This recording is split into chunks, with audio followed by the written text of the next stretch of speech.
10 trillion येन निवेश का लक्ष्य निर्धारित किया है। भारत और जापान के स्मॉल एंड मीडियम एंटरप्राइजेस और स्टार्टअप्स को जोड़ने पर विशेष बल दिया जाएगा। भारत और जापान बिजनेस फोरम में भी मैंने जापानी कंपनियों को कहा, make in India, make for the world. Friends, हमारा ज्वाइंट क्रेडिट मैकेनिज्म ऊर्जा के लिए एक बड़ी जीत है।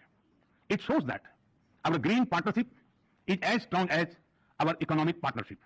इसी दिशा में हम सस्टेनेबल फ्यूल्स इनिशिएटिव्स और बैटरी सप्लाई चेन पार्टनरशिप भी शुरू कर रहे हैं। हम economic security cooperation initiative launch कर रहे हैं।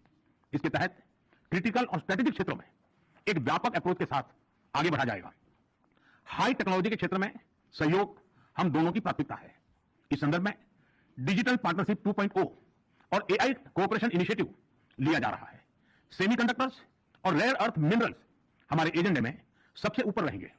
फ्रेंड्स, हम मानते हैं कि जापानी technology and Indian talent are a winning combination.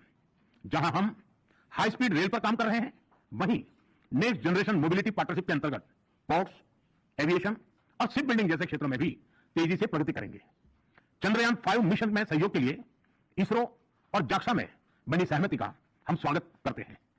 हमारी सक्रिय भागीदारी पृथ्वी की सीमाओं को पार कर अंतरिक्ष में भी मानवता की प्रगति का प्रतीक बनेगी।